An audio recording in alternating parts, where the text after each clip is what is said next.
Hola Valentino, ¿cómo están chicos? Buenas tardes. En unos minutos arrancamos, ¿ya?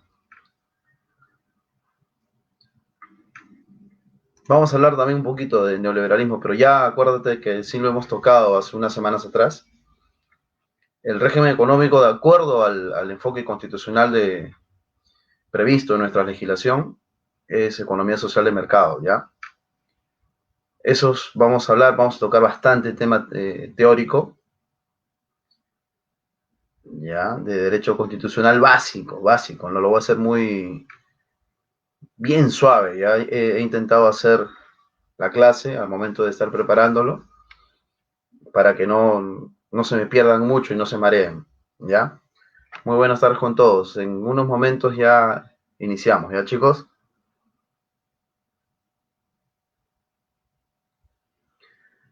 De literatura. Ajá, claro. Hoy sí no vamos a hablar de literatura, ni un poco de historia sí, pero básica respecto a lo que significa la economía social de mercado, ¿no? Que es un tema amplio, amplio. Lo he intentado resumir lo más pequeño posible y corto posible, ¿no? En unos minutos arrancamos, chicos, ¿ya? Y es básico, o sea, estos temas, entre comillas, ¿no? O sea, solamente vamos a tocar tres temas, ¿no? El régimen económico según la Constitución del 93, ¿no? ¿Qué significa, pues, monopolio y oligopolio? Y el rol de la banca, de las SFPs y sobre todo de la SBS, ¿no? ¿Cuál es su función gubernamental respecto a, a las AFPs, ¿no? El tema de los bancos, todo ello, ¿ya? Mientras van ingresando más de sus compañeros, ¿ya? Les digo que he mandado la clase hoy día, que es bastante teoría, ¿ya? Profesor Guillermo.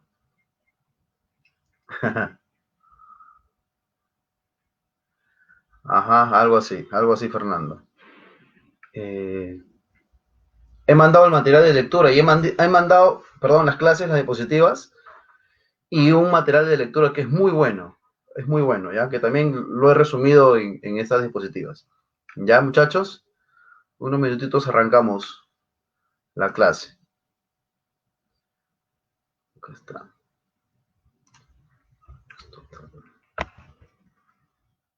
Okay. Uh-huh.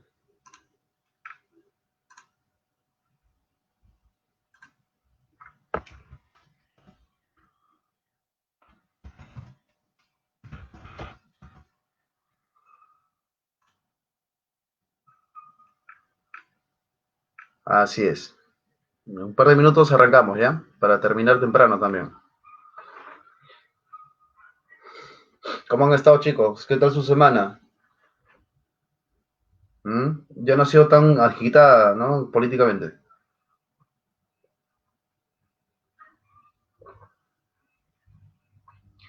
No te preocupes, Guillermo.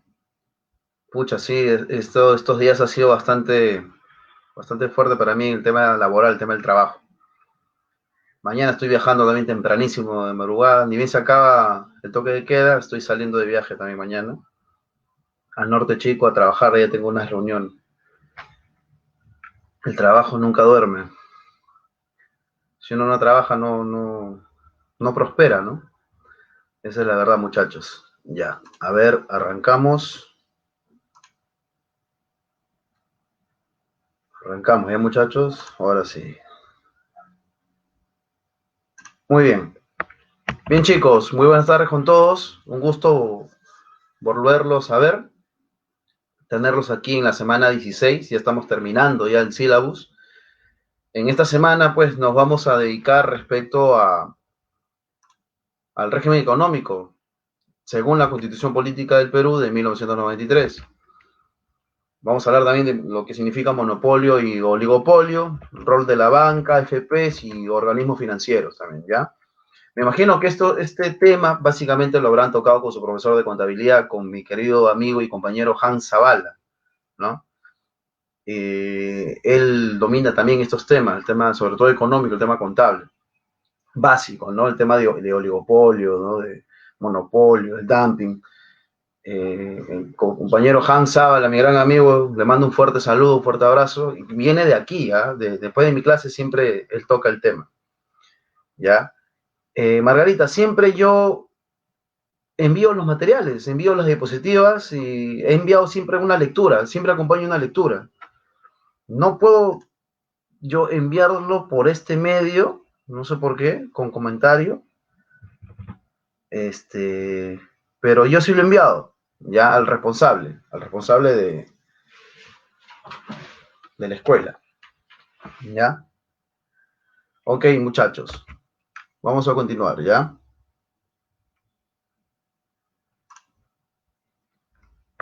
Vamos a seguir estudiando nuestra constitución política. Al grupo 37. A ver, yo voy a tratar de solucionarlo, ¿ya? Voy a tratar de solucionarlo, pero el material siempre se envía. Inclusive un material de lectura muy bueno también, que habla sobre la constitución económica, es decir, esta, ¿no? Desde el punto de vista económico. Porque este capítulo, muchachos, el título 3 de la constitución política, habla efectivamente del régimen económico, como menciona la diapositiva, ¿no? Desde el artículo 58 hasta los artículos 63, ¿ya? Habla la constitución política sobre todo el tema del régimen económico, ¿ya? Pues bien, vamos a analizar, pues no vamos a leer, chicos, lo que dice el artículo 58, ¿ya? Miren, escúchenme atentamente. Dice, la iniciativa privada es libre, se ejerce en una economía social de mercado. Ojo, ¿no? Bajo este régimen, es decir, el régimen económico es la economía social de mercado. Profe, pero ¿qué es la economía social de mercado? ¿Y qué es una iniciativa privada? ¿Por qué la iniciativa privada es libre? Ahorita lo vamos a tocar esos temas. Nuevamente, la iniciativa privada es libre, se ejerce en una economía social de mercado. Bajo este régimen, el Estado orienta el desarrollo del país y actúa principalmente en las áreas de promoción de empleo, salud, educación, seguridad, servicios públicos e infraestructura. Esto es lo básico, chicos, ¿ya? La Constitución política no menciona que el régimen económico o el modelo económico o el sistema económico que rige a partir del 93, de la creación de esta constitución, habla sobre neoliberalismo, habla sobre socialismo, liberalismo de nuevo tipo, cosas por el estilo. No habla, ¿ya? La constitución política, de manera expresa estoy hablando, literal y taxativa, habla sobre el régimen económico de la economía social de mercado, ¿ya? Economía social de mercado, chicos. Por eso yo les digo, no confundamos neoliberalismo con economía social de mercado. No es lo mismo, no es lo mismo. Ya hemos estudiado nosotros el neoliberalismo hace unas 3, 4 clases atrás. Ya hemos dicho, pues, ¿no? Que esto viene, pues, de Europa, y la economía social de mercado, si bien es cierto, también proviene de la Alemania posguerra, Segunda Guerra Mundial, estoy hablando de 1945 para arriba, específicamente en 1948, ¿no? En donde surge, pues, esta figura económica y política que se llama la economía social de mercado, ¿ya? Ok, el artículo 59 habla sobre las libertades de trabajo, de empresa, comercio e industria. Fíjense, el artículo 58 que es materia de análisis, chicos, ya para que entiendan básicamente qué es una economía social de mercado, que no es lo mismo que neoliberalismo, como ya lo hemos visto, que ya como lo hemos explicado, empieza diciendo, ¿no? La iniciativa privada es libre. ¿Qué quiere decir eso? Que efectivamente, ¿no? La economía en sí, ya, es plural, es libre. La libertad de empresa, por ejemplo, ¿no? Por eso están, pues, las pymes, las MIPES, están la SAC, las sociedades anónimas abiertas, ¿no? Las EIRL, en fin, hay un sinnúmero, de acuerdo a la Ley General de Sociedades, un sinnúmero de empresas que se pueden constituir, ¿no? Desde el punto de vista individual, inclusive, ¿no? Una EIRL, por ejemplo,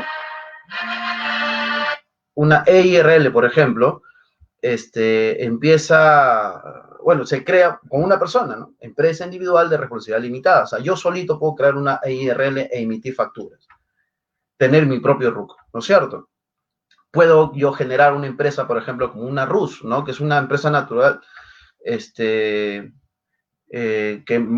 podría darse como ejemplo las bodegas, ¿no? Las bodegas del barrio, ¿no? Los comercios chiquitos, que son la persona natural con negocio, ¿no es cierto? RUC 10, ¿no? Y pagas pues tus 20 soles mensuales de impuestos, o si no pagas 50 soles mensuales de impuestos, de acuerdo a la renta que tú percibas de manera mensual, ¿no? Eso me imagino que mi compañero y querido amigo Hans Zavala les habrá explicado, ¿no? Pero yo les digo de manera general, ¿no? Entonces, de eso se trata, chicos, ¿ya?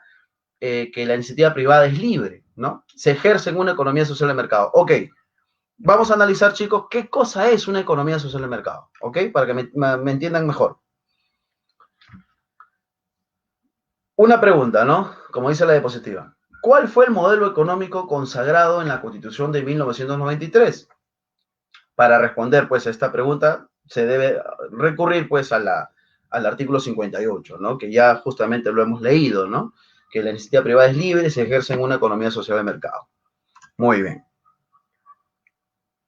Pero antes de ello, chicos, tenemos que ver los antecedentes. Profe, de todas nuestras constituciones políticas, ojo, un dato, hemos tenido 117 constituciones, 17 constituciones políticas, pero solamente han regido 12. Ojo, ¿ah? 12 constituciones políticas nada más, ¿ya? Pero hemos tenido en general 17 constituciones, pero solamente han regido 12. Bien, la primera constitución que consagra el término, chicos, de economía social de mercado es la constitución de 1979, conocida como la constitución de ahí a la torre, de los apristas, en fin, ¿no es cierto? Que su estructura, acuérdense la primera clase que hemos tratado, ¿no? La estructura básica de la constitución de 1979 era socialdemócrata, ¿no? Pero eso desde el punto de vista político, ¿ya? Porque así como la Constitución de 1979 no decía que la estructura política era socialdemócrata, esta Constitución tampoco dice de que su estructura es neoliberal. Para nada. Ambas constituciones, muchachos, se habla de esta figura, que es la economía social de mercado. Tanto la Constitución de 1979 en su artículo 115, ¿ya? Como la Constitución Política de 1993 en el artículo 58. En ambos está la palabra economía social de mercado. Por lo tanto, ese es el régimen económico de manera técnica, jurídica, ¿ya? Lo que dice expresamente la Constitución. No van a encontrar ni neoliberalismo, ni socialismo, ni socialdemocracia, ni nada por el estilo, ¿ya? Revisen los 206 artículos que tiene pues la Constitución política vigente, no van a encontrar nada de eso. ¿Ya, muchachos? A ver.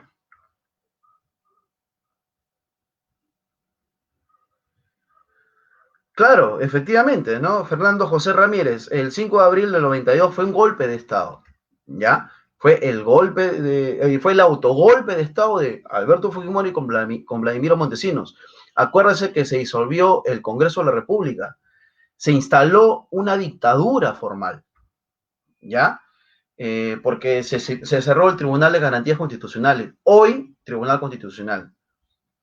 Se secuestraron periodistas, se asesinaron estudiantes, o sea, hubo una serie de barbaridades, se controló los medios de comunicación. Fue propiamente dicho una dictadura lo que se instaló a partir del 5 de abril de 1992, acuérdense, en donde la constitución esta había dicho que era posible la reelección presidencial. Fíjense, él quería seguir quedándose en el poder. Ya, por eso justamente, pues, hace el golpe de Estado y modifica, y es más, cambia la constitución política de 1979, lo cambia como consecuencia de ese golpe de Estado por la constitución del 93. Profe, pero hubo referéndum. Profe, pero la gente en ese referéndum votó a favor del cambio constitucional con el CCD, que es el Congreso Constituyente Democrático, ¿no es cierto? Instalado en el régimen de Fujimori. Pues les digo, chicos, por historia, todas las instituciones públicas y privadas estaban controladas por la dictadura. Y lógicamente, pues, las encuestadoras, lógicamente, pues, los medios de comunicación, ¿no es cierto?, que se prestaron para el juego del referéndum, porque acuérdense por historia, chicos, que un día antes estaba ganando el no estaba ganando, no al cambio constitucional, ¿no es cierto? Pero horas después, en la madrugada, se contabiliza y supuestamente gana el sí, por pequeñas cifras nada más, ¿no? Hubo fraude. Muchos profesores de Derecho Constitucional y de Ciencias Políticas dicen que hubo fraude en el referéndum del 93, ¿no? En fin, así muchachos, ¿ya? Vamos a continuar, ¿ya? Manifestando que efectivamente esta figura de la economía social de mercado, la primera constitución política del Perú que coge esta figura económica, política, es la Constitución de 1979, ¿ya? Por eso se le instala, se le integra, se le adiciona en el artículo 115 de esta Constitución política. Es donde allí nace por primera vez en toda nuestra historia republicana esta figura, en la Constitución del 79. Ojo al dato, ¿ya muchachos? Así es, Valentino, todo fue fraude, efectivamente, ¿ya? Muy bien, continuamos. Y vamos a estudiar, vamos a leer, ¿ya? Y vamos a prestar atención también, chicos, cuál es el origen de la economía social de mercado, ¿ya? Y para eso nosotros tenemos que recurrir a la doctrina, es decir, a los libros, a los maestros, a los profesores de Derecho Constitucional, de buenas universidades, ¿no es cierto?, que escriben cantidad de libros, que tienen esa academia dentro de sí, que pueden explicar, pues, cómo se originó, pues, la economía social de mercado en nuestro país. Para ello, yo siempre acudo de un maestro, un gran abogado constitucionalista, que es bien, es entrevistado muchas veces en la actualidad, ¿no? Respecto a todas las situaciones políticas que hemos visto. Bien, el origen, chicos, de la economía social de mercado, escribe pues Omar Cairo Roldán, el profesor el doctor Omar Cairo Roldán, en su libro La economía social de mercado en Perú. Dice el doctor Cairo, la concepción de la economía social de mercado tuvo como fuente a las ideas de los miembros de la Escuela Económica de Friburgo. Friburgo, acuérdense, ¿no es cierto? De Friburgo, que eran así más o menos como los sofistas, desarrolladas en las décadas de 1930 y 1940. Sin embargo, este sistema fue puesto en práctica en Alemania recién luego de la Segunda Guerra Mundial, ¿ya? Porque hubieron allí, chicos, como consecuencia de la posguerra, ¿ya? De 1945, hubieron pues reformas monetarias también en 1948. Miren, grábense este año, 1948. ¿Se acuerdan que nosotros, la clase anterior y la antepasada, yo les estaba diciendo lo mismo, ¿no? Chicos, acuérdense de 1948. ¿Qué ocurrió? Mil cosas, ¿no es cierto? Se constituyó, pues, el 10 de diciembre de 1948 la Declaración Universal de Derechos Humanos, porque no habían declaraciones anteriores, ¿no? No habían convenciones americanas, por ejemplo, ¿no? No habían pactos internacionales donde se defendía los derechos humanos por primera vez, ¿ya? Se constituyó, acuérdense, la OEA, la ONU, el CEPAL, en ese año, ¿no? Y además de ese año, en 1948, se da la reforma monetaria en Alemania como consecuencia de la posguerra, ¿no? De la Alemania Hitler, del partido nazi de Hitler, ¿no es cierto? Cae el partido nazi de Hitler porque los aliados vencieron, ¿no? Y empezaron a reestructurar su economía en Alemania, ¿no? A reestructurar su economía. Y esas teorías que ellos hablaban en la década de 1930, 1940, o sea, los intelectuales, economistas de la Alemania, que no eran nazis, es más, estaban en contra del régimen de Hitler, ponen en práctica en 1948 esta figura, que es la economía social de mercado, en la Alemania posguerra. ¿Ya? Ojo, posguerra. Entonces, en esta práctica, la primera reforma es la reforma monetaria, ¿no? ¿Qué pasó en esta reforma monetaria en la Alemania posguerra? Reemplazó, en esa época se llamaba la moneda, ¿no? Reemplazó al Reichsmark, ¿no? Por una nueva moneda denominada Deutsche Mark, ¿no es cierto? Ya, se cambió, es como el Inti y el Sol, acuérdense, ¿no? El Inti y el Sol, son esos cambios, ¿no?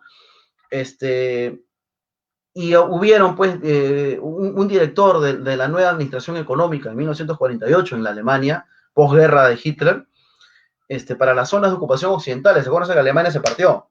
¿Ya? Alemania Oriental y Alemania Occidental. En este periodo, chicos, se inicia la vigencia que se extiende hasta hoy de la economía social de mercado. Y esta figura económica y política se expande para el mundo. Ya, hemos hablado del origen de la economía social de mercado. Grábense, muchachos, ya, grábense. Esto nace en la Alemania posguerra del régimen de Hitler, en 1948, ¿ya? Y nace también con la reforma monetaria, con el cambio de monedas. Así como nosotros hemos tenido del íntimo posar al sol, ¿no es cierto? Al nuevo sol, ya, allá ocurrió lo mismo.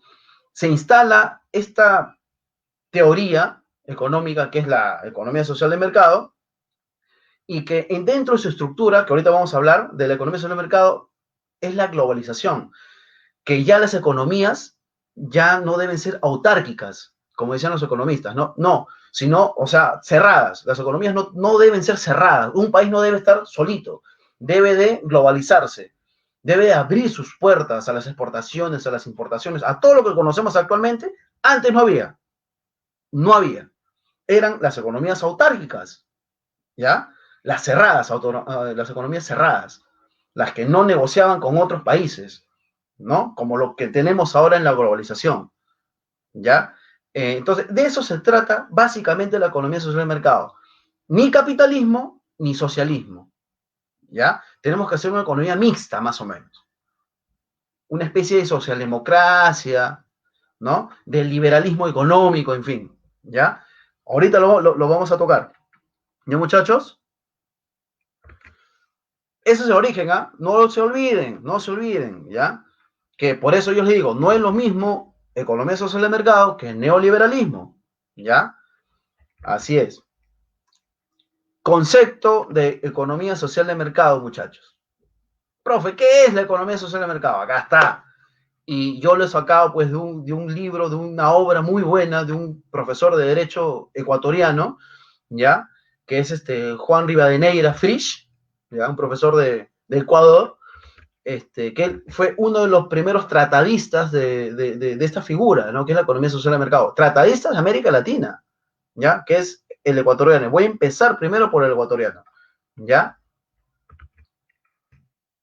Fernando Alide, sí, efectivamente, ¿no? Acuérdense que estamos hablando de una guerra mundial, ¿no? En la época de Hitler, ¿no? O sea, nadie negociaba con nadie. Hitler se estaba apoderando de toda Europa. Esa era su visión. Si no lean, paréntesis, si no lean, pues, esta obra, si se podría llamar mi obra, yo creo que es una locura, escrita por un loco, ¿no? Por un orate, como Hitler, que se llama Mi lucha, ¿no? Es más o menos cuando ustedes leen este libro de Abimel Guzmán, ¿no? De puño y letra.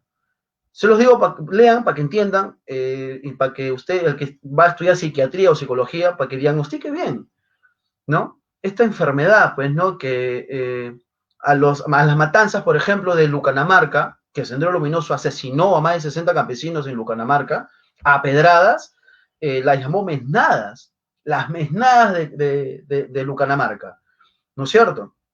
Fíjense, en ese libro de Abimel Guzmán, de puño y letra, no tiene ni un ápice de arrepentimiento. Ni uno. Ni un ápice de arrepentimiento. Es decir, aún sigue sosteniendo que esos crímenes de lesa humanidad cometidos por este grupo terrorista como es Sendero Luminoso, sí tuvieron validez y aprobación popular, como ellos lo llamaban, ¿no? Ya, algo así es cuando ustedes leen Mi lucha de Hitler. Ustedes van a percatarse de que efectivamente cómo este tipo ha tenido tantos seguidores, ¿no? Habría que analizar desde el punto de vista sociológico también, ¿no? O sea, no fue solamente Hitler, fueron sus seguidores, ¿no? Mire que el fanatismo hasta dónde nos puede llevar a cometer locuras, a cometer asesinatos, a cometer crímenes, como ocurrió en la época de la Segunda Guerra Mundial con el partido nazi de Hitler, Y en nuestro país, que nosotros lo hemos padecido, sobre todo nuestros padres, ¿no? La época del terrorismo, ¿no?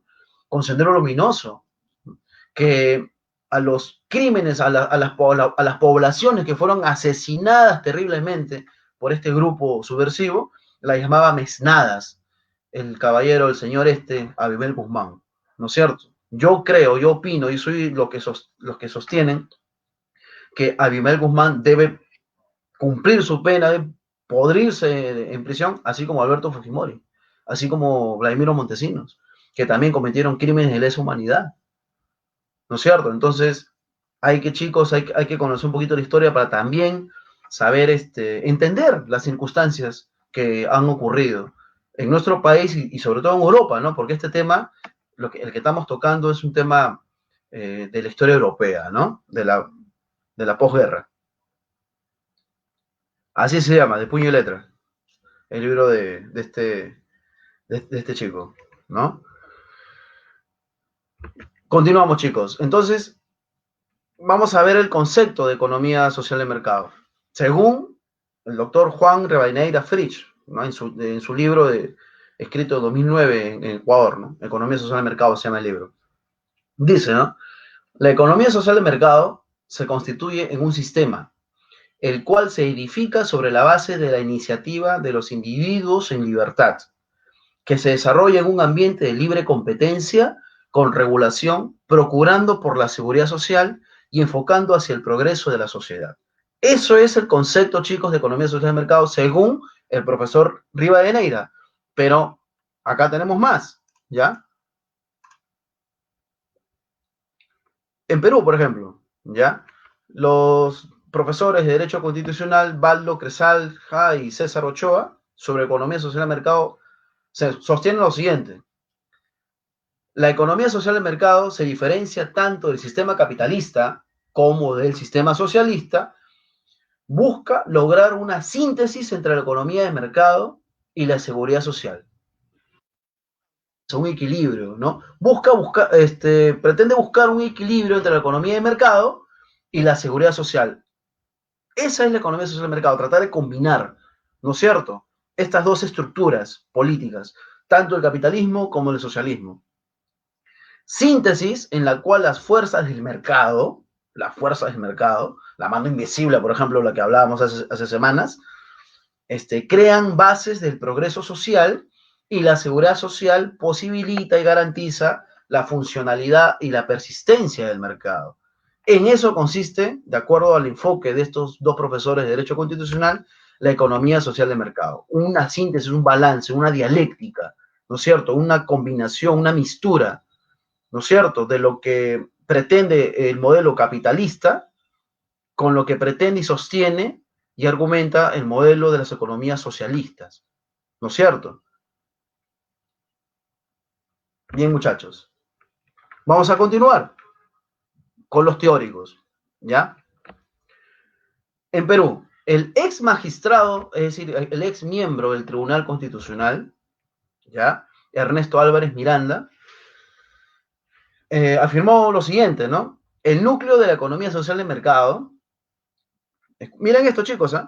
El núcleo de la economía social de mercado es la combinación del principio de libertad de mercado con principio de equidad social.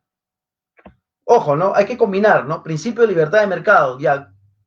¿Qué régimen o qué sistema o qué modelo económico sostiene el principio de libertad de mercado? No, que el mercado debe primar en un Estado de Derecho. Ese es el capitalismo, ¿no es cierto? Ellos sostienen eso, ¿no? Que el principio de libertad de mercado, dice este profesor, se debe combinar con el principio de equidad. Sostiene la equidad social, ¿no es cierto?, como estructura básica de un Estado de Derecho. Los sistemas socialistas, ¿no es cierto?, tiene que ser todo equitativo, tiene que ser todo igualitario, ¿no es cierto? Por ejemplo, el Che Guevara decía, ¿no?, o hay café para todos o no hay café para nadie. Equidad, ¿no es cierto? Las economías socialistas, equidad. Ok, vamos a hacer una combinación ya entre lo que sostiene el modelo capitalista con el modelo socialista, ¿ya? Y vamos a llamarle pues economía social de mercado. Vamos a agarrar de lo bueno de ambas figuras y vamos a hacer una mistura, una combinación. Eso es economía social de mercado, chicos. ¿Ya? Ojo, ahí están los teóricos, ¿ya? Y obviamente el profesor Álvaro Miranda, en su obra, ¿no? El modelo económico de la Constitución peruana, ¿ya? De la revista de la Católica. Ok. Ahora vamos a Alemania. Vamos a Alemania, ¿ya? Vamos a analizar el pensamiento intelectual alemán respecto a la economía social de mercado, ¿ya? El político y ex canciller alemán, ¿ya? Ludwig Erhard manifiesta que la economía social de mercado viene inspirándose en la idea de armonizar sobre la base de una economía de libre competencia, la libertad personal con un creciente bienestar y seguridad social, reconciliando los pueblos mediante una política de aperturismo mundial. Fíjense, ¿no es cierto? Profe, pero ¿por qué se debe entender a la economía social de mercado como una combinación entre las estructuras económicas y políticas del capitalismo con el socialismo? ¿Qué pasó en 1948, chicos? Ya era 3 años de haberse vencido a las fuerzas hitlerianas del partido nazi, ¿ya? Y entra en purga, pues, el capitalismo. El mundo se divide en capitalismo y comunismo, acuérdense, la Unión Soviética, ¿no es cierto? Acuérdense que también la Unión Soviética, gracias al derramamiento de sangre de los mártires de la Unión Soviética y de su propia población, ¿no es cierto?, se pudo vencer a las fuerzas hitlerianas. Eso yo les digo de manera muy sincera. Sin los soviéticos, chicos, sin los soviéticos, no hubiese sido posible una derrota al nazismo, al fascismo de Hitler. Ese es mi modesto punto de vista. ¿Ya? Ok, entonces, ¿por qué se combina? Entonces, como el mundo estaba dividido en aquella época, ya entre sistema capitalista, entre sistema comunista o socialista, ¿no es cierto? Vamos a coger algo de las dos potencias mundiales, ¿no? Y vamos a convertirla en una estructura nueva que se llame no neoliberalismo, porque todavía no existía, sino que se llame, pues, economía social de mercado, ¿no? Pero ¿quiénes eran los precursores de esta figura? Eran los liberales, obvio. Los liberales de Alemania que estaban en guerra con Hitler. Ojo, hay que entender también el término liberal en aquella época, ¿ya? Por eso nace, chicos, la economía social de mercado. Y por eso nuestra constitución política de 1979, ¿ya?, recoge esta figura, la hace suya y la traslada a la constitución en el artículo 115. Por eso yo he escuchado a varios que se equivocan y dicen, no, que la economía social de mercado es igual que el neoliberalismo, por eso debe desaparecer del artículo 58 de la Constitución 93, la Constitución fujimorista. No es cierto, porque ya como lo hemos visto, el artículo 115 de la Constitución del 79 ya había instalado esta figura de la economía social de mercado. ¿Ya? Y más adelante lo vamos a analizar también, este artículo de esta Constitución. ¿Ya, muchachos? Bien, ahí está mi gran amigo Pablo César Larriba Arroyo. Fíjense que hemos analizado también el concepto alemán, ¿ya? De un ex canciller de la Alemania del 90, ¿ya? Pero ¿qué dice nuestra jurisprudencia, muchachos? ¿Qué dice nuestra doctrina? ¿Qué dice nuestro enfoque constitucional? ¿Qué dice sobre el tema el Tribunal Constitucional? ¿No es cierto? ¿Qué es el tema de la economía social de mercado? ¿Qué es la libre iniciativa de la actividad privada? Entonces, en esta sentencia del Tribunal Constitucional, que está al final, está en el enlace que ustedes la pueden leer completa, explica bien el Tribunal Constitucional como máximo intérprete de la Constitución política vigente, ¿ya? Ok, miren lo que dicen, muchachos, vamos a leerlo juntos, ¿ya? Porque este es bastante interesante. Primero tomé mi agua de limón. Bien, dice,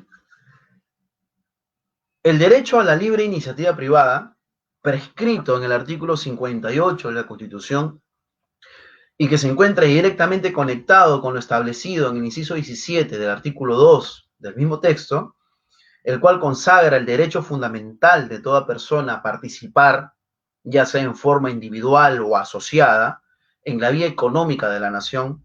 De ello se colige, se entiende, que toda persona natural o jurídica, ¿ya?, tiene derecho a emprender y desarrollar con autonomía plena la actividad económica de su preferencia.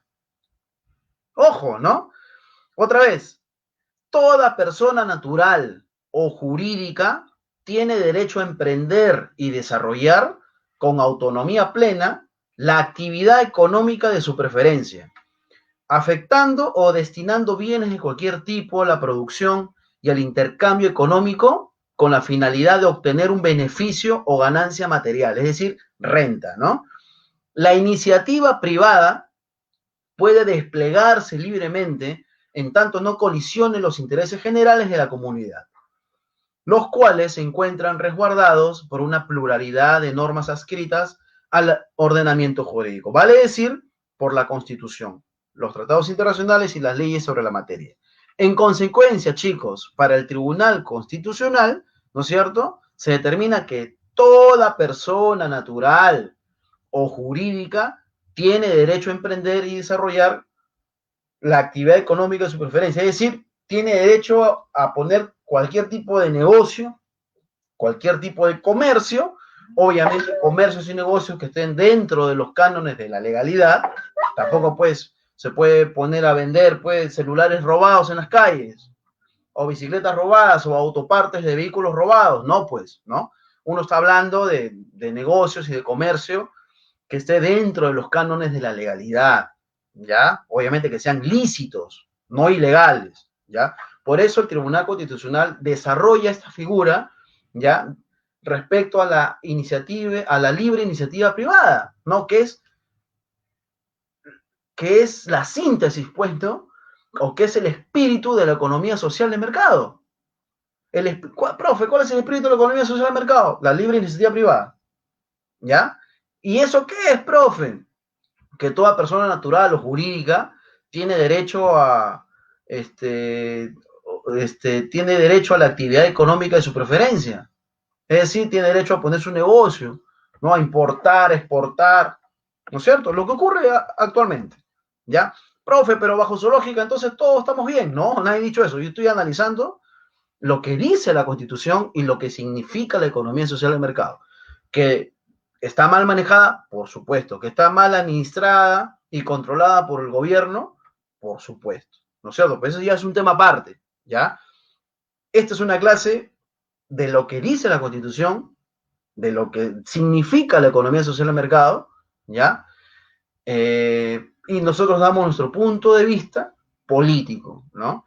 Ya hemos sabido que obviamente, ¿no?, esto es tangible, es palpable que la economía social del mercado, como está instalada ahorita, ¿no es cierto?, bajo el régimen del modelo neoliberal, obviamente se da preferencia, ¿no?, a las grandes empresas, lamentablemente, lamentablemente, ¿no? Hay muchos abogados que no coinciden conmigo, me dicen, no, pero eso ya depende del tema político, pero efectivamente, ¿no? O sea, todo nace y se reproduce y continúa siempre desde el punto de vista político.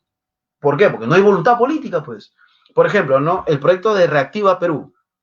El Reactiva Perú se han dado miles y miles de millones de soles a las grandes empresas, ¿no es cierto? Pero, ¿qué pasa con el informal? Que ya lo hemos discutido, chicos, con ustedes cantidad de veces, ¿no? No hay una política adecuada para poder no luchar contra la informalidad, no, sino para poder sanear al informal, para poder ayudarlo a que él crezca con una empresa o que sea un emprendedor, ¿no es cierto? No hay eso.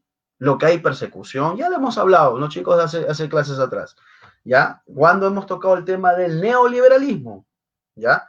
Así que, chicos, si ustedes tienen dudas respecto a lo que significa neoliberalismo, las clases están grabadas en la página de Academia Perú Libre, ¿ya? Ahí hemos hablado 1 hora y media de neoliberalismo, ¿ya, muchachos?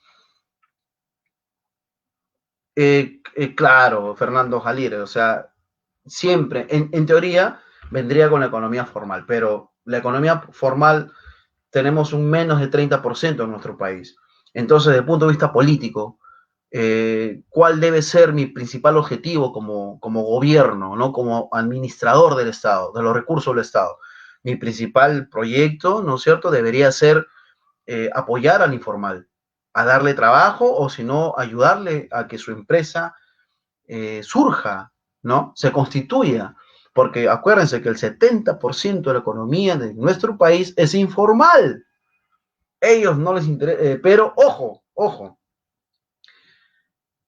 sin saberlo, están participando gracias a la figura de la economía social de mercado. Sin saberlo. Es más, los propios formales sin saberlo. Estamos dentro de una economía social de mercado. Que lamentablemente, en nuestro país, y en este siglo, y en este momento de nuestra historia, el mercado está por sobre encima del consumidor, está por sobre encima del ciudadano. ¿No es cierto? No debería ser así. El mercado no debe estar por encima de los intereses del pueblo. Debe ser al revés. El pueblo siempre por sobre encima de todo. ¿No es cierto? Lo que decía Rafael Correa, el expresidente de Ecuador, un gran economista y uno de los principales detractores del modelo neoliberal y del sistema capitalista. ¿No es cierto? Él dice, ¿no? O sea, que las economías no estén sobre encima del pueblo, que los pueblos estén por sobre encima de las economías. No al revés. ¿Ya, muchachos? Así es. Ok. Miren lo que dijo el Tribunal Constitucional. Miren, y hemos analizado lo que dice el Tribunal Constitucional. Hasta ahí hemos llegado para explicar qué es la economía social de mercado y qué es la libertad de economía libre, ¿no es cierto? La libertad de empresa, cosas por el estilo. De la inversión privada. ¿Ya? Continuamos, muchachos. Este es un tema bastante teórico y tenía que tocarse, obviamente, por historia.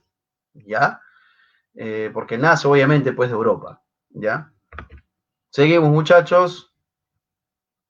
Ok, otra sentencia del Tribunal Constitucional respecto a las características y los tres elementos de la economía social de mercado.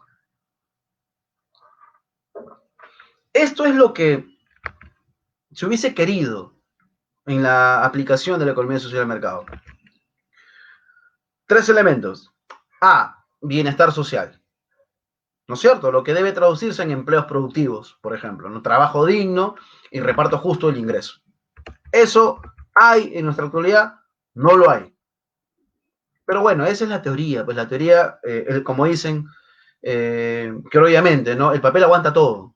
Los acuerdos, los tratados, los convenios, la convención, todo aguanta, ¿no es cierto? Pero bueno, ese es uno de los elementos, chicos. Ya si alguien le pregunta, oye, ¿cuáles son los elementos de la economía social del mercado? Bueno, el bienestar social. ¿Ya?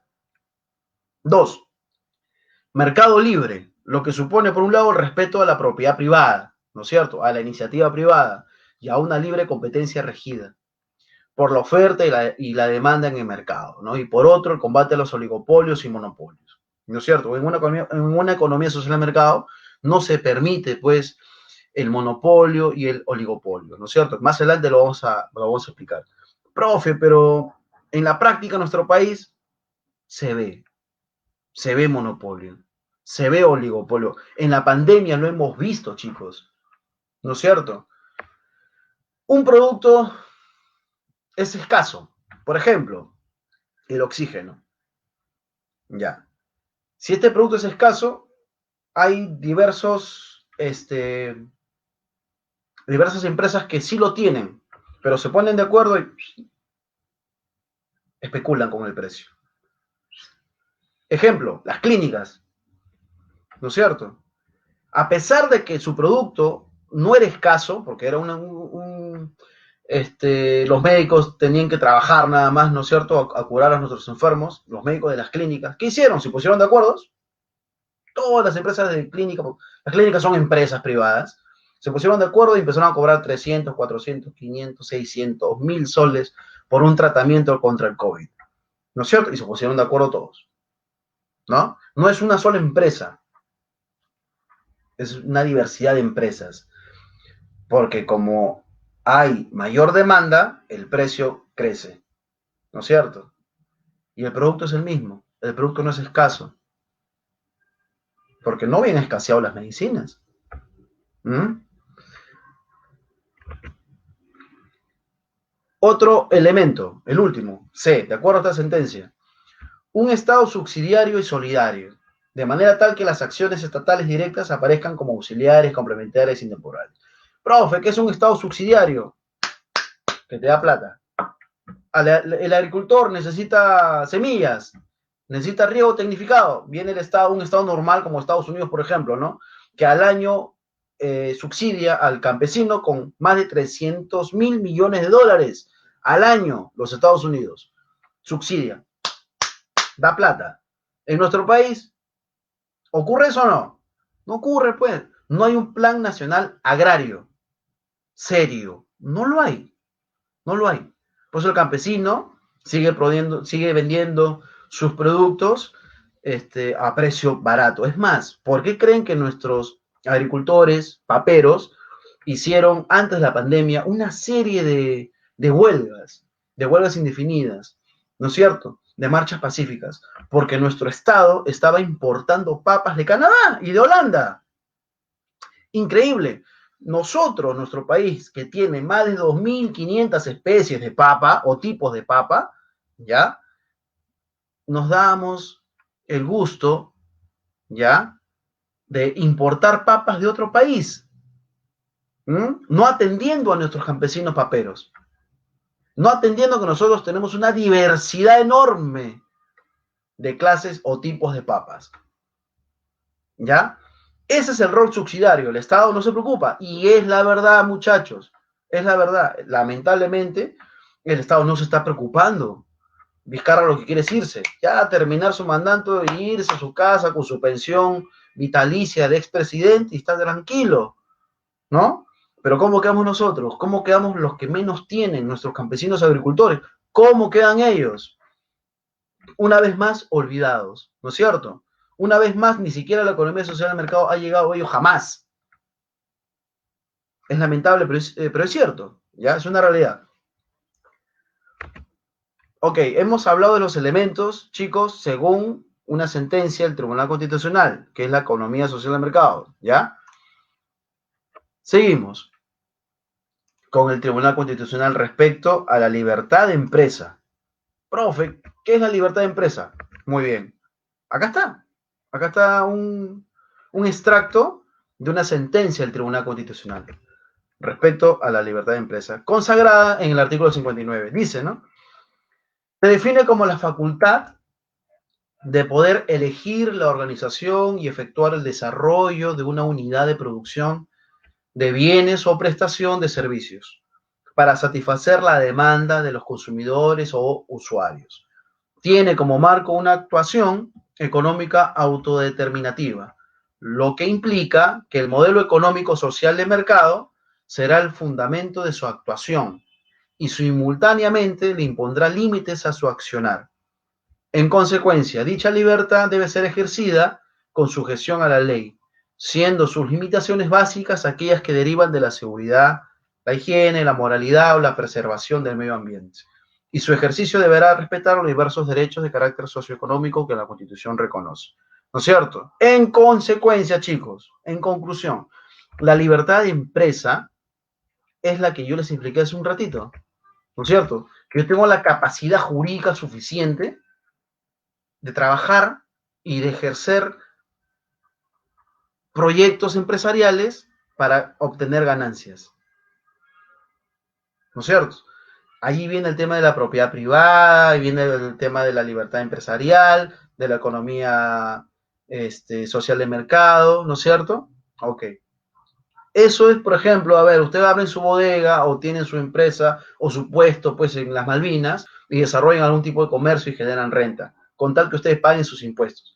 Eso es básicamente, muchachos, la libertad de empresa, ¿no? Y el Tribunal Constitucional en su sentencia así lo ha venido explicando, ¿ya? Chicos, si tienen dudas, háganmelas, por favor, ¿ya? Porque este es un tema un poquito tedioso, ¿ya? pero sí es necesario para que ustedes lo sepan también. ¿En qué régimen económico están? Desde el punto de vista constitucional, ojo, desde el punto de vista político, somos un modelo neoliberal, obviamente, ¿no? Pero desde el punto de vista técnico, desde el punto de vista jurídico, economía social de mercado, ¿ya? No vaya a ser que cuando postulen vengan unas preguntas de esta materia y los que no hayan asistido, bueno, se la pierden. ¿Ya, muchachos? Miren, en el material de lectura que les he enviado también, muchachos, que es el escrito por el doctor Raúl Chanamé Orbe, miren lo que dice, ¿no? Respecto a las constituciones y a todos los gobiernos que hemos tenido, ¿no? Interesante para reflexionar, ¿ya? Dice el profesor Raúl Chanamé Orbe en su obra Constitución Económica, obra que les enviaba como material de lectura. Dice, ¿no? ¿Por qué un documento tan irritante para algunos ha durado 20 años? Es decir, la Constitución, ¿no? ¿Por qué un documento tan irritante para algunos ha durado 20 años? Si los presidentes Paniagua, Toledo, García y Ollanta anunciaron su fin, ¿por qué terminaron gobernando con ella? La respuesta no está en la política, sino en la economía. La clave no está en el parlamento, sino en el mercado. ¿No es cierto? Fíjense para reflexionar, porque tú puedes tener la mejor constitución del mundo, ¿no?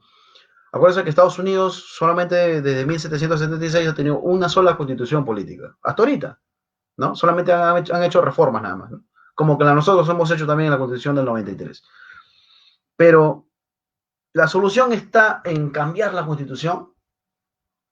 Yo creo que es el primer paso, ¿no? Porque tenemos que devolverles a la ciudadanía y a nuestra democracia, tenemos que devolverle el espíritu de Estado de Derecho, ¿no? El espíritu democrático, ¿ya? Porque esta constitución actual que nos rige ha sido parida en una dictadura, nos guste o no nos guste. Entonces, porque apliquemos lógica, el golpe de Estado en Perú fue el 5 de abril del 92 y esta constitución entró en vigencia en el 93, en plena dictadura, ¿no es cierto? Entonces, no hubo garantía del respeto de un Estado de Derecho, no hubo garantía que se respetó la democracia, porque el Tribunal de Garantías Constitucional también fue, pues, intervenido, fue cerrado por la dictadura de Fujimori y Montesinos. Entonces, yo sostengo que esta constitución política debe ser modificada, no solamente para hacerles pequeñas reformas, sino para devolverle el espíritu democrático que toda carta constitucional o toda carta magna debe tener, ¿no es cierto? Debe nacer en un escenario que el gobierno del momento respete el Estado de Derecho, desprete la democracia. Eso es lo que no ha habido en la construcción de esta política, de esta constitución política. No ha habido y tenemos que recuperarla. Así como la chilena, ¿no es cierto? La constitución chilena fue creada en un fraude igual que el peruano, en una dictadura igual que Perú, pero allá era la dictadura de Augusto Pinochet, un criminal, así como Fujimori, ¿no es cierto? Entonces, el neoliberalismo, chicos, cuando entra a América Latina, entra de esa manera, ¿no? El neoliberalismo, a diferencia de la economía social de mercado, quiere privatizar hasta el aire. Si pudiesen privatizar nuestra sangre, la privatizan. Eso es neoliberalismo. En cambio, la economía social de mercado es una especie de combinación y mistura, lo que hemos hablado, ¿no? De las estructuras, pues, de los sistemas capitalistas y de los sistemas socialistas. ¿Y por qué? Porque en el momento, en 1948, el mundo estaba dividido, pues, entre el mundo capitalista y el mundo soviético y el chino, que era el comunismo, ¿no? Así que por eso fue básicamente la creación de esta figura, ¿no? Que es la economía social de mercado, muchachos. ¿Ya? Ya le hemos hablado, Fernando José, el régimen desde el punto de vista constitucional que nos prima es la economía social de mercado. La propia constitución lo señala. Pero desde el punto de vista político, estamos bajo un modelo económico que se llama neoliberalismo. ¿Ya? Así es. Bien, muchachos, de todo lo expuesto, se concluye que la economía social de mercado es una alternativa al modelo capitalista y al socialista, que se caracteriza por armonizar la economía de mercado con la equidad social. O sea, la pluma es linda para escribir, ¿no? Porque los intelectuales de la Alemania de 1930 a 1940, obviamente, allá necesitaban una alternativa económica y política, para que no se siga engordando al monstruo del fascismo, ¿no? Del fascismo nazi, ¿no? Una alternativa, y esa alternativa fue creada allá en Alemania, ojo, ¿eh? Y bueno, cae el régimen totalitario y fascista de Hitler, como hemos hablado, y en 1948 se hace la primera reforma monetaria en Alemania y se cambian las monedas, ¿no? Lo que ocurrió también en nuestro país, y se instala pues la economía social del mercado por primera vez en el planeta, en la Alemania. Por eso, y en la Alemania le funcionó, chicos. Por eso hay una figura histórica, hay una frase histórica que se dice sobre el milagro alemán, ¿no? El milagro alemán, porque Alemania se recuperó, Europa se recuperó inmediatamente. En pocos años se empezó a reconstruir la Europa tras la posguerra, ¿no? O sea, la Segunda Guerra Mundial. Porque en la Segunda Guerra Mundial ustedes lo habrán visto por, por, por historia, ¿no? Inclusive hay documentales que salen las imágenes y los vídeos respecto a, a la Segunda Guerra Mundial. Ahí se han percatado pues del desastre que originó pues en casi toda Europa que originó Hitler, ¿no? Y se reconstruyeron. Algunos, obviamente, hay detractores que dicen, bueno, vinieron también en plan Marshall, ¿no? Cosas por el estilo, pero por eso se le llama, pues, el milagro alemán, ¿no? Por la instalación de esta figura de economía social de mercado, ¿no? Instalada, chicos, acuérdense, en nuestro país por primera vez en la Constitución del 79, acuérdense, artículo 115 de la Constitución del 79. Ahí está la economía social de mercado. ¿Ya, muchachos? Bien, continuamos. Mira que al toque se nos pasó. Felizmente hay pocos temas. Profe, ¿y qué es el monopolio? Bueno, el monopolio, muchachos, ustedes ya lo sabrán, ya lo habrán visto en sus clases de economía o de contabilidad o de finanzas, ya en donde se ven el tema financieros, de lo que significa el monopolio. Sin embargo, yo desde el punto de vista jurídico, desde el punto de vista constitucional, ya muchachos, les he puesto pues un extracto, ya, de lo que significa el monopolio, ya, y esto lo escribe pues Pedro de Vega en su obra Democracia, Representación y Partidos Políticos, del Fondo Editorial de la Pontificia Universidad Católica del Perú, ya, página del 24 al 25. Es bien lindo lo que dice acá. Lo leemos juntos, ¿ya, muchachos? Para que capten también. Y de paso vamos explicando. Miren lo que dice Pedro de Vega.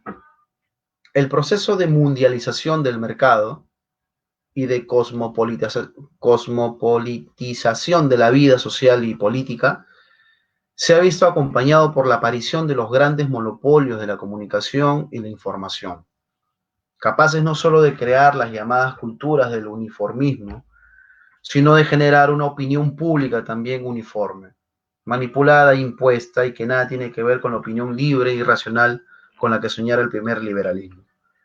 ¿De qué trata esto, muchachos? De que muchos países, sobre todo de América Latina, hasta la fecha, existen regímenes que hacen monopolio, que concentran, por ejemplo, los medios de comunicación, como ocurre actualmente en nuestro país, hay que decirlo, porque más del 80% de la prensa peruana está concentrada en un solo grupo, ¿no es cierto? El grupo del comercio, lo sabemos.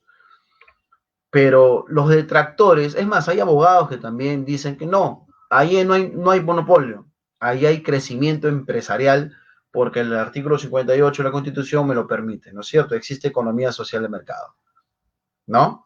Yo sostengo que no, que un cuarto poder como es la información, como es la prensa, no debe estar en manos de un solo grupo, porque la historia ha demostrado que la prensa crea ideologías.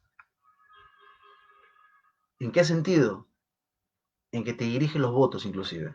Si tú tienes dudas en votar por candidato A, la prensa le da tan duro al candidato A que terminas votando por el candidato B. Y eso lo hemos demostrado. Hemos discutido acá, chicos, también en unas semanas atrás, que la prensa es manejada por grupos de poder, obviamente, ¿no? Pero que son de la ultraderecha más recalcitrante en nuestro país. En manos, diría pues los sociólogos, en manos de la oligarquía peruana. ¿No es cierto? Casi el 100% de la prensa está concentrada en los medios, no solamente el grupo del comercio, sino los grupos poderosos empresariales que están a favor de las AFPs, que están en contra del retiro de las AFPs, inclusive de los fondos de la ONP, en fin, ¿no? Que a cualquier cosa que vuela a izquierda, ¿no? O a socialismo, la prensa peruana sirve para desprestigiar y arruinar a cualquier candidato.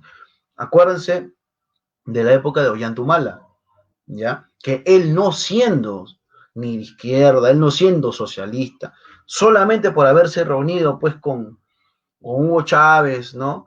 En Venezuela, antes de que Ollanta sea presidente, obviamente, ¿no?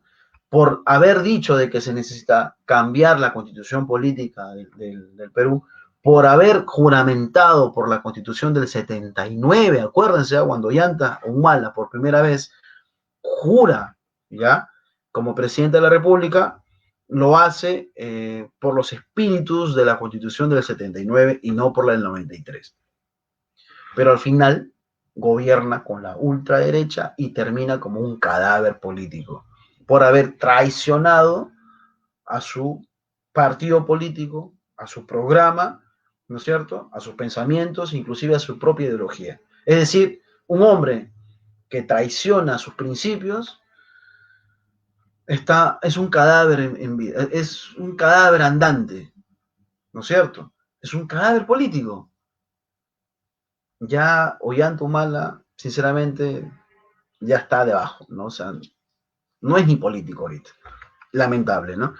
Pero bueno, fíjense, a pesar de eso, los medios de comunicación habían satanizado a Ollanta Humala. Acuérdense, muchachos, ¿no? Le habían dicho terruco, que te has reunido con Gabriel Guzmán, con fulano de tal, que eres el hijo de ¿cómo se llama? De Osama Bin Laden, ¿no? Mil cosas le habían dicho, ¿no? Que eres seguidor de Gaddafi, mil cosas. ¿Por qué? Porque la prensa es así. Y la prensa actualmente está manejada por los grupos, no solamente por los grupos de poder económico, sino por los grupos de poder político, que es la ultraderecha de este país. No hay prensa, por ejemplo, de señal abierta, que sean de grupos de izquierda. Yo me preguntaría, ¿y por qué no? ¿Por qué le tienen tanto miedo a los grupos de izquierda que hagan prensa? Mire, César Gillibrand no es socialista, ¿no? Es un tipo socialdemócrata, que yo creo que es más anarquista que socialdemócrata. Escribe bien, hace buenos reportajes, buenos informes periodísticos. Lo admiro como periodista, pero ni siquiera tiene pues un canal de señal abierta para poder verlo, ¿no? Y no tenemos a nadie tampoco, porque todos básicamente los periodistas que tenemos, como Federico Salazar, ¿no? Como todos ellos, son pues fieles amigos del Fujimorismo, de Alan García, en fin, ¿ya? Y eso no debe ser así, muchachos. Yo lo que creo que debe haber equidad, ¿no? O sea, ya sí, que hagan prensa también, pues, ¿no? Los grupos de poder político y económico, pero también a los medios alternativos, ¿no?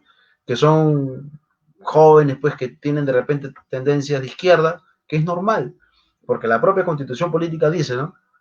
Pensar diferente, o sea, no te hace delincuente, es decir, hay libertad de credo, hay libertad de ideología, de pensamiento, ¿no? Y no se debe discriminar de ninguna manera. Bueno, ese es mi modesto punto de vista. ¿Eh, muchachos? Así es. No, Antauro está loco, igual que Ollanta. Bueno, esto respecto a monopolio. Seguimos. Profe, pero en la Constitución, ¿dónde se señala que está prohibido el monopolio? Acá, en el artículo 61, ¿ya? En donde se habla efectivamente sobre libre competencia. Es una foto que le tomé a mi Constitución, que la tengo allí. El artículo 61, muchachos, dice, ¿no? El Estado facilita y vigila la libre competencia. Combate toda práctica que la limite y el abuso de posiciones dominantes y monopólicas, ¿ya? Ninguna ley ni concertación puede autorizar ni establecer monopolios. Es decir, técnicamente el monopolio está prohibido. Técnicamente. Pero cuando hay monopolio en nuestro país, ¿qué dicen los políticos? No, no es monopolio, es crecimiento empresarial. ¿No es cierto? Es libertad de competencia. No, pues, eso es monopolio. O sea, no nos vengan a intentar confundir. Monopolio es eso. Un solo poder concentra los medios de producción. Y el Estado le facilita todo el tema jurídico, todo el tema legal. ¿No es cierto? Eso es un monopolio, muchachos. Y ahora vamos a hablar del concepto. ¿eh? Sigue el segundo párrafo del artículo 61 de la Constitución. La prensa, la radio, la televisión y los demás medios de expresión y comunicación social, y en general las empresas, los bienes y servicios relacionados con la libertad de expresión y de comunicación, no pueden ser objeto de exclusividad, monopolio ni acaparamiento, directa ni indirectamente por parte del Estado ni de particulares. Es decir, el Estado no puede concentrar los medios de comunicación. No puede. La Constitución lo prohíbe. ¿Ya? Pero técnicamente la empresa privada tampoco podría concentrar los medios de comunicación. Pero ¿qué pasa acá? El Grupo de Comercio es dueño del 80% de los medios de comunicación en nuestro país. ¿Y qué dicen sus abogados? ¿Y qué dicen algunos políticos? No, de que eso no es monopolio, es crecimiento empresarial. No, pues. Fíjense, ¿no? Como el papelito aguanta todo, ¿no? Pero en la práctica no se cumple. No se cumple. Es como la SUNAT. La SUNAT al pequeño comerciante lo persigue, lo multa, le embarga sus cuentas, le quita sus casas, mil cosas, ¿no? Pero no hace lo mismo con las grandes empresas, como Telefónica, que nos debe más de 700 millones de impuestos. Y estuvieron así de que prescriba más de 10 mil millones, más de 11 mil millones de soles, chicos, que nos deben ellos de impuestos. ¿Y la SUNAT? Porque lamentablemente no hay voluntad política, pues, porque es así, ¿no es cierto? Porque es bien raro pues, que la SUNAT sí al chiquito lo persiga, un montón, lo persiga, pero al grandazo, nada, se asusta. En fin, debe cambiar eso, ¿no? Bien, muchachos, el artículo 61 prohíbe el monopolio. Profe, ¿pero qué es el monopolio? Ahorita vamos a ir, muchachos, no se me enojen. Acá está. Vamos a ver lo que dice la DRAE, ¿no? El diccionario de la Real Academia Española. Monopolio, concesión otorgada por la autoridad competente a una empresa para que ésta aproveche con carácter exclusivo alguna industria o comercio. ¿No es cierto? Ya. Eso es monopolio, muchachos. Y acá está el concepto. Es un mercado donde existe una única empresa productora de un determinado bien o servicio. Y existe un gran número de demandantes o compradores. Uno solo, cantidad de demandantes. Aprovechas todo, ¿no es cierto? Ya. De consumidores. Por ejemplo, el Grupo del Comercio tiene el 80% de los medios de comunicación. ¿Quiénes son los demandantes? Nosotros. ¿Quiénes la demanda? Nosotros, los consumidores. ¿No? Que vemos la tele, prendemos, vemos noticias y vemos el mismo Grupo del Comercio. ¿Mm? Ya pues, eso es monopolio, muchachos. Pero bueno, ellos le dicen crecimiento empresarial, en fin. Y acá está efectivamente el concepto, se lo dejo para que lo lean, muchachos. ¿Ya? El origen. Bueno, el monopolio, sabemos, ¿no? Es la estructura de mercado donde un único vendedor de un producto que no tiene sustitutivos cercanos abastece a todo el mercado. agarra todo, ¿no? Acapara todo. Por eso es el monopolio se coincide mucho con el acaparamiento, ¿no? Lo que hemos visto también y lo que hemos sido víctimas del acaparamiento y de la especulación en la pandemia, en toda la emergencia nacional decretada por el COVID-19, muchachos, ¿ya? Hemos sido testigos de ello y víctimas también. ¿Cuáles son las características? Bueno, ya hemos visto un único vendedor y muchos compradores, producto homogéneo, es decir, único, no cuenta con sustitutivos cercanos, es decir, no hay competencia. Existen barreras de entrada a la industria, información perfecta. ¿Ya? Ahí está en la diapositiva, muchachos, lo que es el oligopolio, perdón, el monopolio, y seguramente este tema lo han visto pues con su profesor de finanzas o de contabilidad o de economía. ¿Ya? Así que yo lo doy desde el punto de vista jurídico. ¿Qué es el oligopolio? ¿Ya?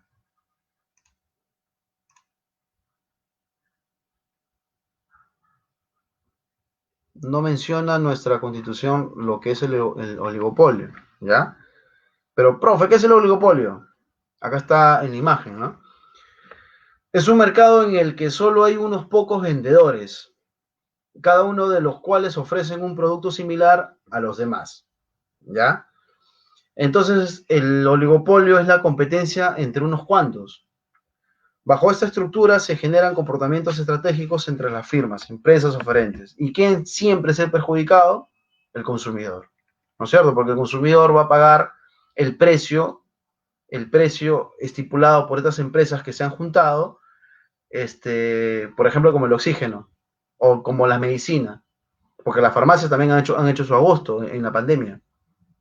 Pueden vender no el mismo producto, pero de similar características, ¿no? Por ejemplo, la acitromicina, ¿no? Que se puso en un momento con un precio altísimo e hicieron su agosto. Las clínicas, en donde una pastilla que en la farmacia, que costaba, por ejemplo, ¿no? 2.50, la clínica te la vendía a 133. E hicieron varios reportajes al respecto, cómo las clínicas han hecho su agosto de una manera criminal, criminal. Y el Estado peruano, 100 días después, recién tuvo que, mediante amenaza, decirles a las clínicas que bajen el precio. Y no todas hicieron caso, no todas. Algunas se mantuvieron en el precio inicial, en perjuicio siempre de quién, del consumidor, de nosotros, ¿no? Afectando nuestros intereses. Yo he tenido clientes que han vendido sus casas para poder curar a sus familiares por el COVID-19. Sus casas. Ahora viven alquilados, en cuartos alquilados, en departamentos alquilados. Eso ha ocasionado no solamente la pandemia, chicos, sino la miseria humana. La miseria humana, no de todos, obviamente, sino de estos malos empresarios, que yo creo en algún momento deberían ser castigados, denunciados. Pero bueno, estamos en el país de las maravillas, ¿no? Así es, muchachos. Y por último tema, ¿no? Hemos hablado, pues, ¿no? De las AFP, ¿no? De la banca y de los seguros. Profe, ¿y quién es el que supervisa a la banca, los seguros y las AFPs? La SBS, que es la Superintendencia de Banca y Seguros y AFP, ¿no? Ya. Este, chicos, es un organismo encargado de la regulación y supervisión de los sistemas financieros, de seguros y del sistema privado de pensiones, que no es lo mismo que la ONP. Ojo, acuérdense que la ONP es gubernamental, es estatal. El Estado es el que se encarga de administrar las pensiones, ¿no? Pero como consecuencia de las privatizaciones de los 90, instalada pues por el régimen de Alberto Fujimori y Montesinos, se vendió, pues, se le dio que también las empresas privadas, las transnacionales, las grandes que han lucrado con tanto dinero de nuestros pensionistas, cojan, pues, ¿no? El sistema privado de pensiones, ¿no? Y lo administren nuestro futuro, ¿no? Y tanto pero pusieron para que devuelvan el dinero de las AFPs. Dijeron inclusive sus defensores de las AFPs, acuérdense, muchachos, nunca se olvidan de esto. La prensa se prestó para eso.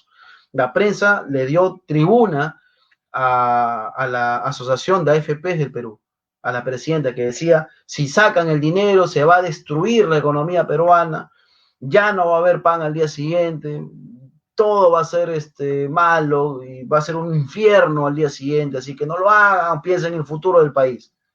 Y miren, se cobró el dinero y miren, la economía peruana está resurgiendo poco a poco, pero la prensa le daba cabida a los voceros de las AFPs, ¿no es cierto? En fin.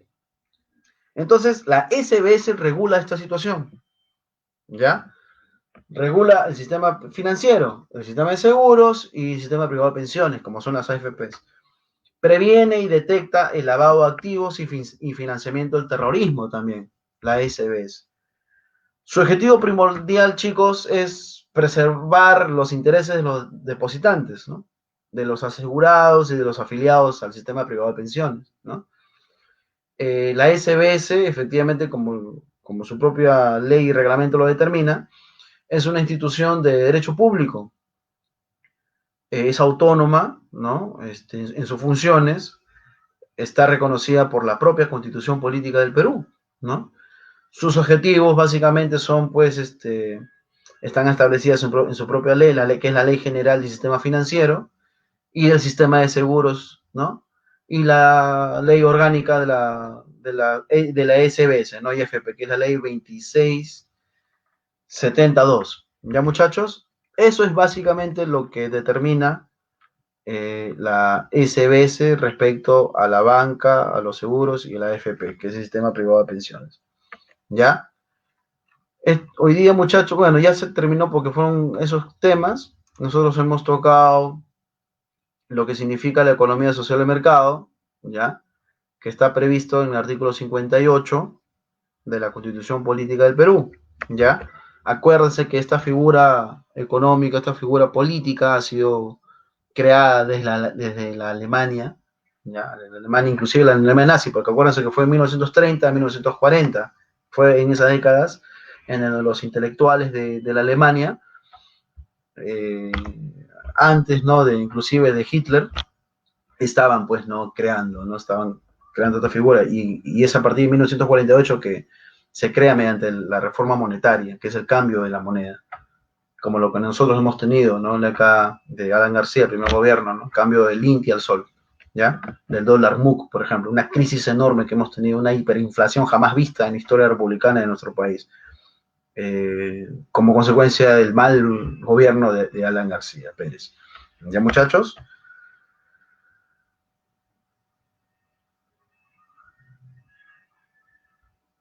No, la ONP, Adrián, la ONP es un organismo que regula, administra el sistema, los fondos de pensiones, pero ese es del Estado, ¿no? El gobierno es el que administra, la ONP, ¿ya? Que no es la OMP, ¿eh? Sino la ONP. Así es. Ya, muchachos, algunas preguntas. Ya hemos hablado, pues, de la economía social del mercado. Es un tema bastante interesante e histórico. Si tienen preguntas, dudas, quejas, me la hacen saber. Hoy día sí ha sido teórico. Mire, ya avancé las 7 de la noche, rapidito ha pasado el tiempo.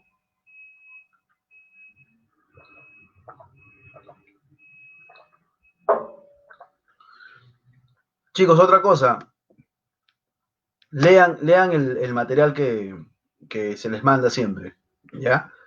Lean todo lo que yo les he explicado, está en este texto, escrito por el doctor Raúl Chanamé Orbe, ¿ya? Se llama Constitución Económica, es muy, muy, muy bueno, ¿ya? Es muy bueno.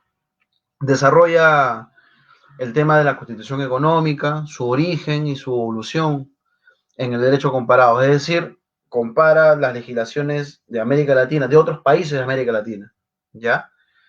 En esta obra también, en cuanto al ordenamiento peruano, al ordenamiento jurídico peruano, se señala que el término constitución económica se introduce recién en la constitución del siglo XX, chicos, resaltando la Carta de 1979, acuérdense, ¿ya? Y 93.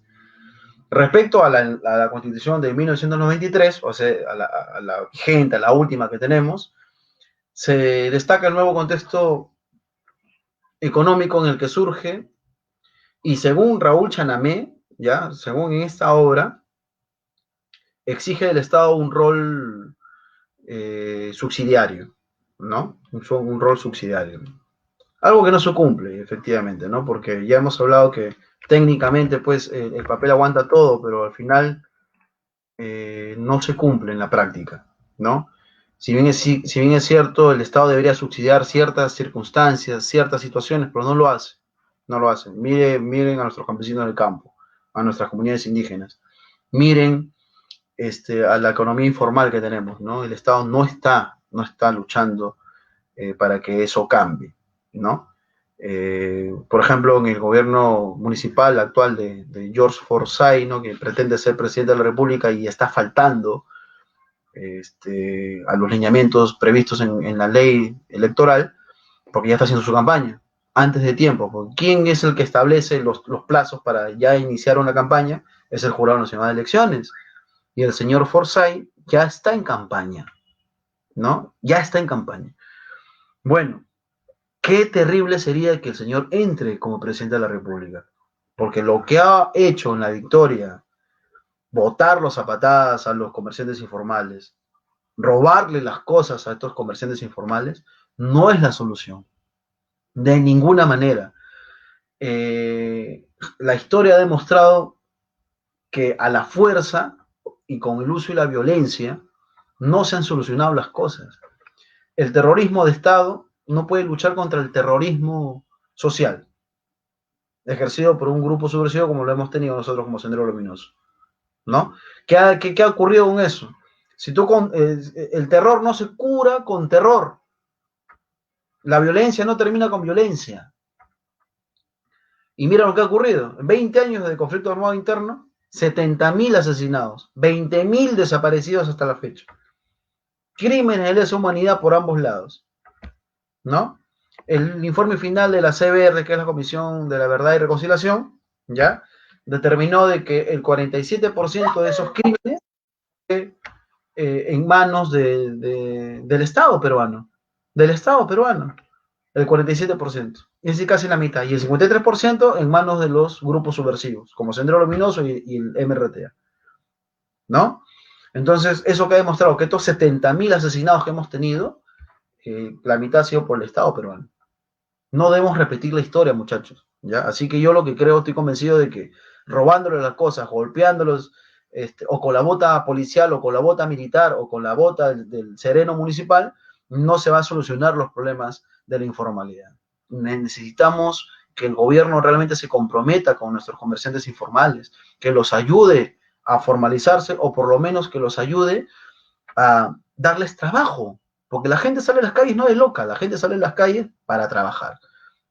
Esta pandemia ha producido más de 7 millones de desempleos, muchachos. 7 millones de personas que han perdido su trabajo, que han sido perfectamente por otras empresas, ¿no? Malas empresas, o han sido despedidos, o inclusive muchas empresas han quebrado. Ya, 7 millones de personas han perdido el empleo. Esas 7 millones van. ¿Van a postular? ¿Van al Ministerio de Trabajo a hacer su cola? ¿O van a la informalidad? ¿Van a coger su taxi y van a hacer colectivo? ¿No? Claro que los colectivos, hay colectivos que son rateros, ya, eso es otro tema. Eso es otro tema. Pero el Estado debe de ponerse las pilas y tratar de solucionar esos temas tan importantes. No, por luchar contra la informalidad no es atacarlos, no es robarles sus cosas, ¿no? Sino es apoyarlos dándoles trabajo, puestos de trabajo. O apoyándolos, asesorándolos en crear sus empresas, pequeñas empresas. No perseguirlos. Bueno, ese es mi modesto punto de vista, muchachos. Así es, chicos, entonces nos vemos el próximo martes a la misma hora en el mismo canal. ¿Ya? Lean su material de lectura, chicos, no se olviden. Arrivederci.